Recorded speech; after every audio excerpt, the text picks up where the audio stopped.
નમસ્કાર વિદ્યાર્થી મિત્રો, ધોરણ 10 અંગ્રેજીના વિડિયો લેક્ચરમાં આજનો આપણો મુદ્દો છે પેસિવ વોઇસ.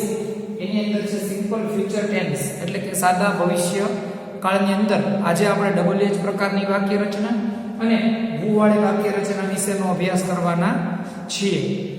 ગઈકાલે આના પહેલાના વિડિયો લેક્ચરમાં આપણે સાદો ભૂતકાળ એટલે કે સિમ્પલ પાસ્ટ ટેન્સ અને સિમ્પલ પ્રેઝન્ટ ટેન્સ વિશેની ચર્ચા કરી હતી. એની અંદર હકાર વાક્ય રચના, નકાર વાક્ય રચના, પ્રશ્નાર્થ વાક્ય રચના, ડબલ એચ પ્રકારની વાક્ય રચના અને વુ વાળી વાક્ય રચના વિશે ચર્ચા કરી. સાદા ભવિષ્યકાળની અંદર ત્રણ પ્રકારની વાક્ય રચનાનો આપણે અભ્યાસ અગાઉ કરી ચૂક્યા છે, જેની અંદર હકાર વાક્ય રચના, નકાર વાક્ય રચના અને પ્રશ્નાર્થ વાક્ય રચના વિશે ચર્ચા કરી. આજના દિવસમાં વિદ્યાર્થી મિત્રો આપણે સિમ્પલ ફ્યુચર ટેન્સ એટલે કે સાદા ભવિષ્યકાળની ડબલ એચ પ્રકારની વાક્ય રચના અને વુ વાળી વાક્ય રચના વિશેનો અભ્યાસ કરવા માટે જઈ રહ્યા છીએ. વિદ્યાર્થી મિત્રો, આ જે ગ્રામર ચાલે છે એ 3 માર્કની અંદર પેસિવ વોઇસ એનો પેરેગ્રાફ જે છે એ બોર્ડની પરીક્ષામાં પૂછાય છે અને બોર્ડની પરીક્ષામાં જે પેરેગ્રાફ પૂછાય છે એક્ટિવમાંથી પેસિવમાં ફેરવતી વખતે તમારે જે કંઈ નિયમોનું ધ્યાન રાખવાનું છે એ અને એના ઉપરથી વાક્ય ઉપરથી પેરેગ્રાફ બનાવતા પણ આપણે હવે પછી આગામી સમયમાં શીખીશું. આજે આપણે ડબલ એચ પ્રકારની વાક્ય રચના શીખીશું. તો વિદ્યાર્થી મિત્રો, ડબલ એચ પ્રકારની વાક્ય રચના કેવી હોય? તો ડબલ એચ વાક્ય રચના હેડિંગ આપણે આપીએ છીએ ડબલ એચ વાક્ય રચના. તો સૌપ્રથમ ડબલ એચ વાક્ય રચનાના સાદા ભવિષ્યકાળની અંદર જે તે ડબલ એચ શબ્દ, તો અહીંયા લખીએ છીએ આપણે જે તે ડબલ એચ શબ્દ પ્લસ સાદા ભવિષ્યકાળનું ટુ બી નું રૂપ એટલે કે સાદા ભવિષ્યકાળમાં ટુ બી ના રૂપ કયા છે? તો કે સેલ અને વિલ. સાદા ભવિષ્યકાળની અંદર ટુ બી ના રૂપ કયા છે? તો કે સેલ અને વિલ. તો અહીંયા આપણે જે છે એ સેલ ઓબ્લિક વિલ એવું લખશું. તો સેલ વિલ આપણે લખ્યું છે. ત્યારબાદ જે છે સેલ વિલ પછી આપણે જે છે એ સાદા ભવિષ્યકાળની અંદર ટુ બી નું રૂપ સેલ વિલ છે. એવી રીતે હવે આપણે ત્રીજું સ્થાન જે છે શેનું છે? તો કે કર્મનું છે. કર્મ પછી જે છે આપણે બી શબ્દ મૂકવો ફરજિયાત છે. આપણે ગઈકાલે વાત કરી હતી કે બી શબ્દ મૂકવો એ ફરજિયાત છે.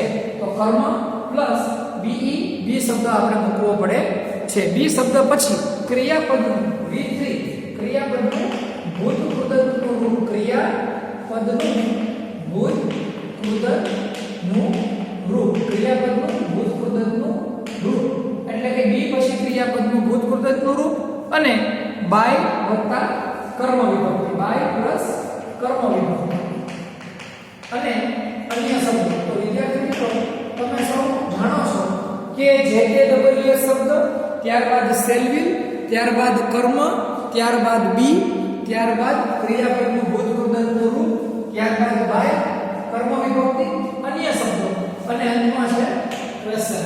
તો આ રીતે આપણે ડબલ એચ પ્રકારની વાક્ય રચના સાદા ભવિષ્યકાળની જોઈ. તો આ વાક્ય રચનામાં આપણે જે યાદ રાખવાનું છે એ છે કે જે તે ડબલ એચ શબ્દ એટલે કે which હોય તો which, when હોય તો when, what હોય તો what, how હોય તો how, જે ડબલ એચ શબ્દ આપેલો છે એ શબ્દ મૂકવાનો છે. સેલ વિલ એટલે કે આપણે જાણીએ છીએ કે સાદા ભવિષ્યકાળમાં મોટા ભાગે કર્મની સાથે વિલ આવે છે, પણ આપણે અહીંયા અત્યારે આપણે સેલ વિલ મૂક્યું છે. પછી કર્મ, વાક્યની અંદરથી આપણે કર્મ શોધવાનું છે. તો કર્મ મૂકવાનું. સાદો ભવિષ્યકાળ જે છે એની અંદર આપણે બી શબ્દ એના પેસિવ વોઇસ ની અંદર મૂકવો ફરજિયાત છે.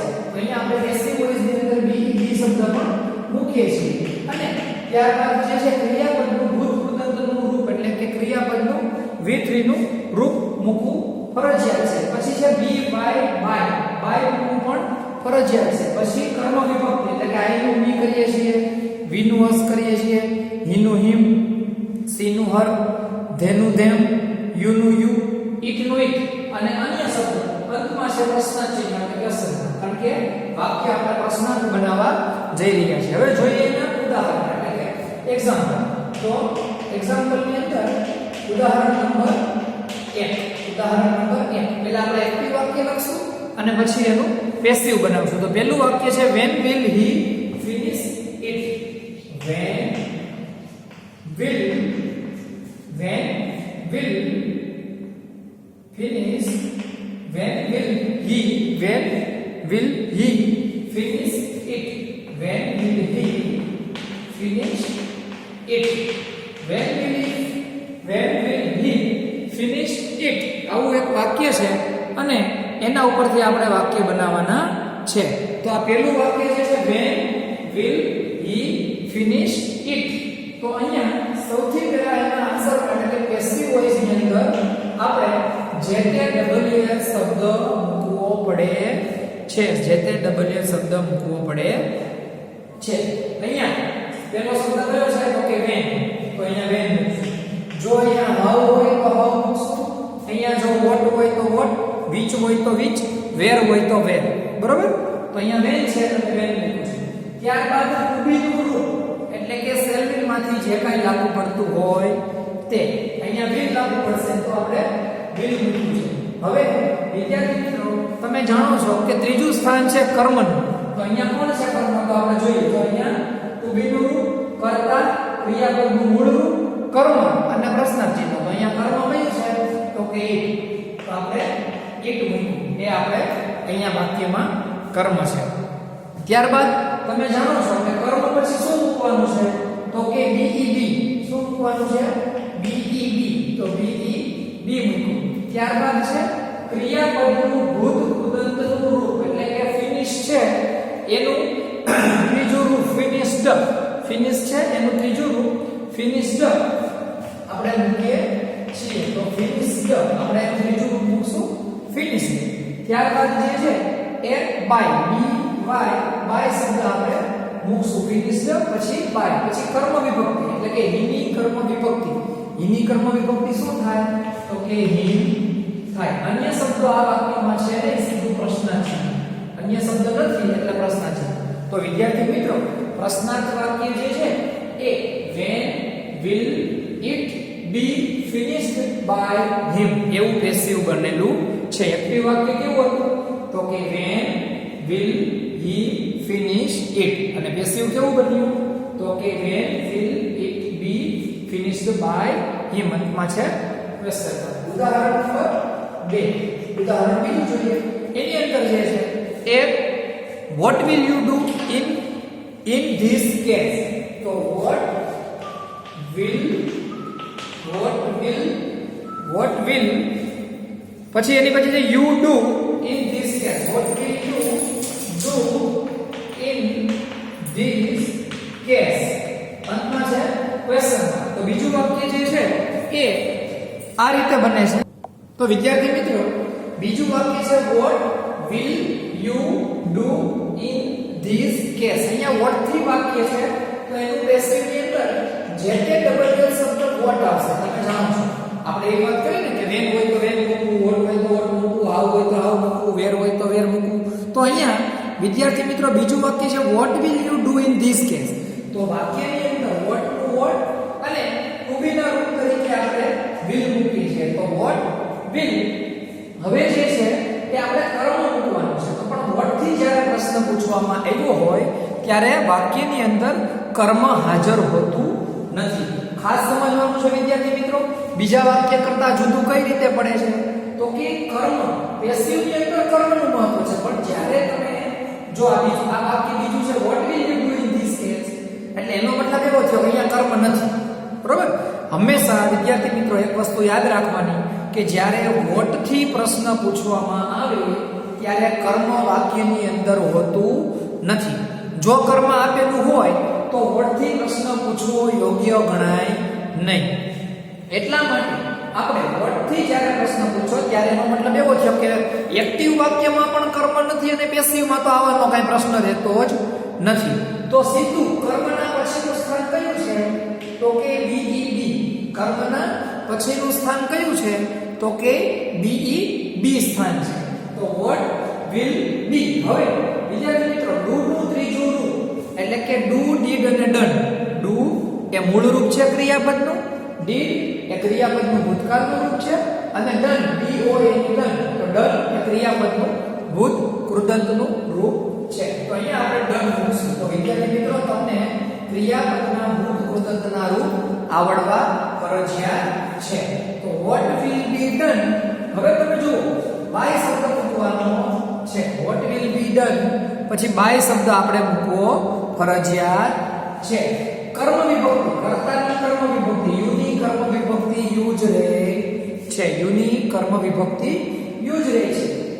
અન્ય શબ્દો કયા છે તો કે ઇન ધીસ કેસ. અન્ય શબ્દમાં શું છે તો કે ઇન ધીસ કેસ અને અંતમાં છે question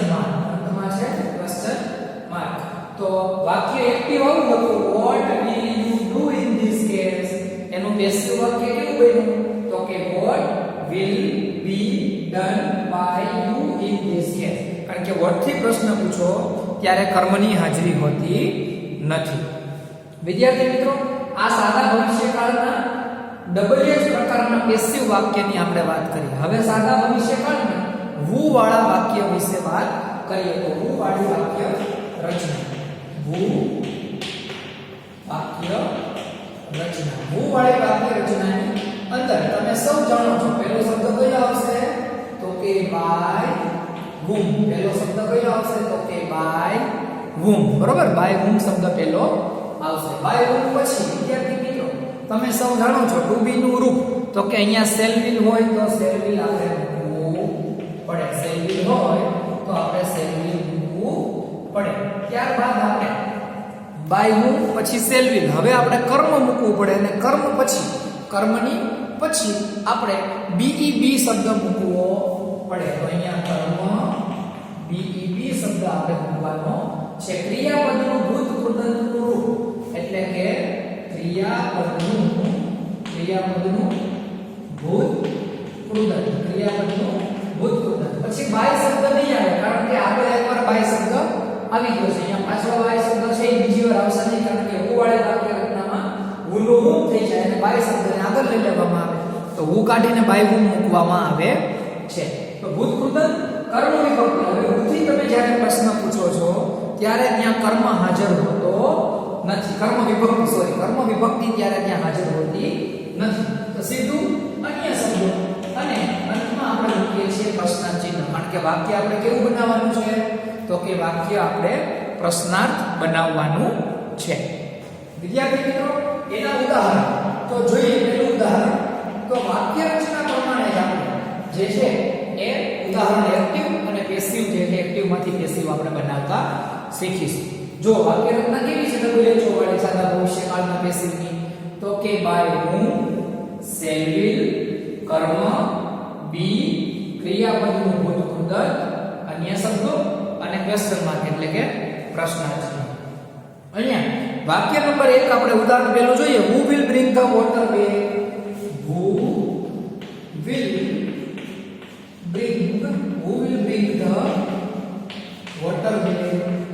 will bring the water bag. અહીંયા અંતમાં છે પ્રશ્ન.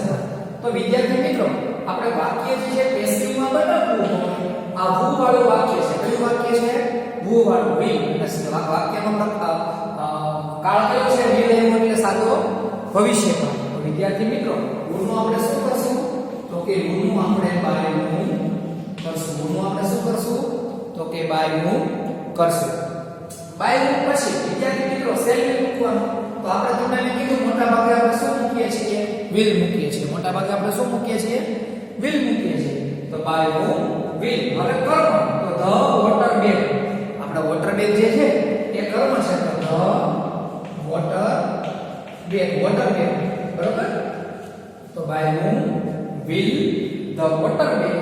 હવે બી શબ્દ મૂકવાનો છે. તો અહીંયા મેં બી શબ્દ મૂક્યો. by whom will the water bag be. હવે ક્રિયાપદનું ભૂત કૃદંત એટલે bring નું brought. bring નું શું થાય તો કે brought થાય. અન્ય શબ્દ જે છે વાક્યમાં છે ને અંતમાં મૂકવાનું છે ક્વેશ્ચન માર્ક. તો વિદ્યાર્થી મિત્રો અહીંયા વાક્ય જે છે એ એક્ટિવ કેવું હતું તો કે who will bring the water bag. એનું પેસિવ કેવું બન્યું તો કે by whom will the water bag be brought. અંતમાં છે ક્વેશ્ચન માર્ક. તો bring નું brought થાય એ આપણને આવડવું જોઈએ. bring નું brought થાય એ આપણને આવડવું જોઈએ. ઉદાહરણ નંબર 2. તો એનું ઉદાહરણ કયું છે? who will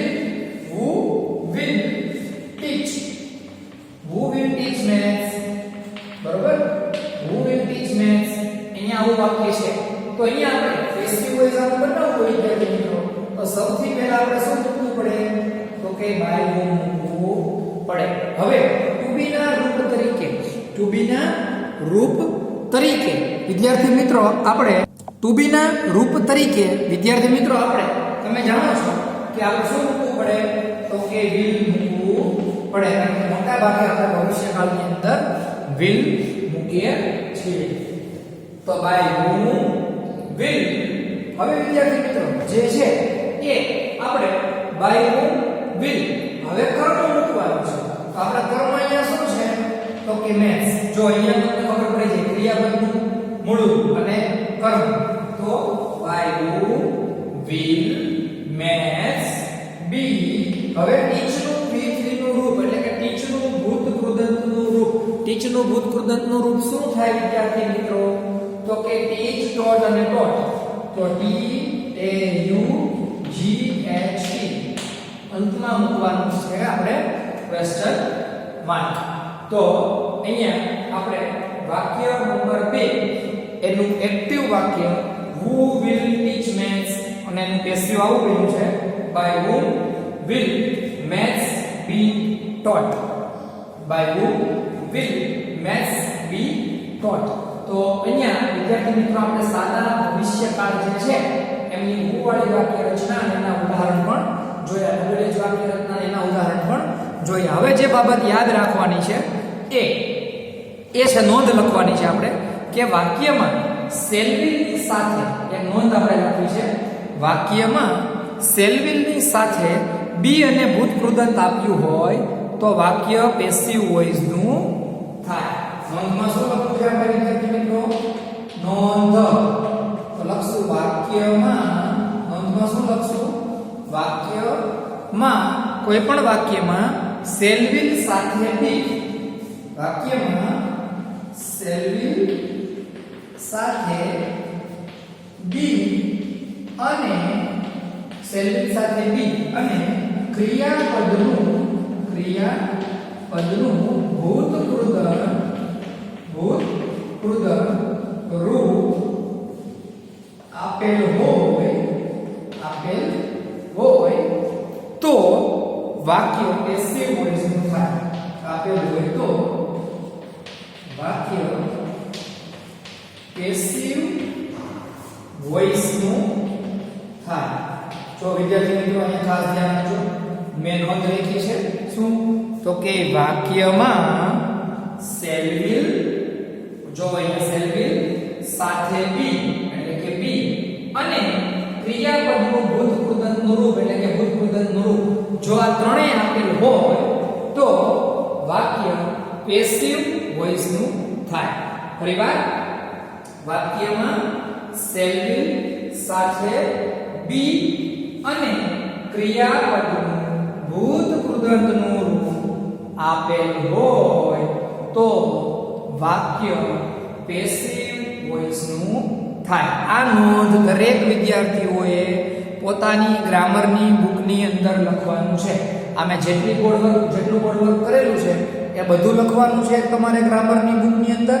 અને સાથે સાથે આ જે નોંધ લખાયેલી છે અતિ આયતની નોંધ છે. ટૂંકમાં આ જેટલું ભણેલું ને ટૂંકમાં એક જ વાક્યમાં શું કીધું કે વાક્યની અંદર સેલવિલ બેમાંથી એક આપેલું હોય સાથે બી આપેલું હોય અને ક્રિયાપદનું V3 નું રૂપ એટલે કે ભૂત કૃદંતનું રૂપ આપેલું હોય તો એ વાક્ય હંમેશા પેસિવ વોઇસ નું જ થાય છે. એક્ટિવ હોતું નથી. તો વિદ્યાર્થી મિત્રો આજે એટલું કામ આપણે કર્યું છે સાદા ભવિષ્યકાળમાં પેસિવ ની અંદર ડબલ એચ પ્રકારની વાક્ય રચના હું વાળી યકાર નકાર પ્રશ્ન જે કઈ આગળ શીખાય બધું બોર્ડમાં એટલે કે તમને જે બોર્ડમાં દેખાય છે એ બધું તમારે ગ્રામરની બુકની અંદર લખવું ફરજિયાત છે.